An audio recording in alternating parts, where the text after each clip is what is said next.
Hi friends, ఎవరెవరు సర్పంచ్గా గ్రామ పంచాయతీకి సేవ చేస్తాను, పని చేస్తాను, నేను ఆశయంతో ఊరిని డెవలప్ చేస్తా అని ప్రతి ఒక్కరికి ఒక వార్త చెప్తాను. మంచి వార్త, మీ భయం లేని వార్తను మీతో పంచుకుంటా.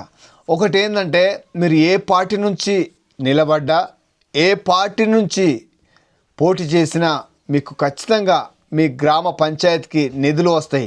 కానీ కొంతమంది పైన ఉంది అది నాదే, కింద ఉంది నాదే, అంతటా నా చుట్టుపక్కల ఉన్న వాళ్ళు నా వాళ్ళే అని అన్నా భయపడద్దు.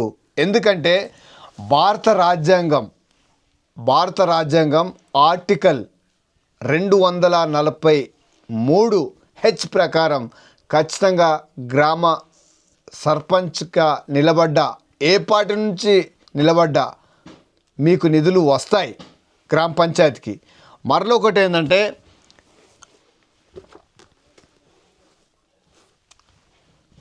ఏంటంటే తెలంగాణ గ్రామ పంచాయతీ రాజ్ చట్టం 2018 ప్రకారం కూడా మీకు ఖచ్చితంగా నిధులు వస్తాయి.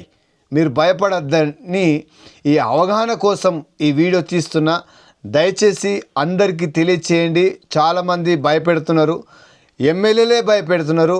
మీరు భయపడద్దు. ఖచ్చితంగా మీరు ఏ పార్టీ సేవ చేయాలనే ఒక ఆశయంతో వచ్చారు కనుక మీరు ఖచ్చితంగా సేవ చేయండి. మీరు ఏ పార్టీ నుంచి గెలవండి, ఖచ్చితంగా మీకు నిధులు వస్తాయి. రాదు పోదు అని భయపెడితే ఈ భారత రాజ్యాంగం మీకు తోడుగా ఉంది.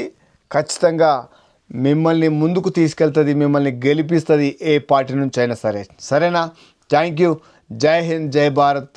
మీ ఊరు గెలవాలి, మీ ఊరు చరిత్రలో నిలవాలి. సరేనా? Thank you.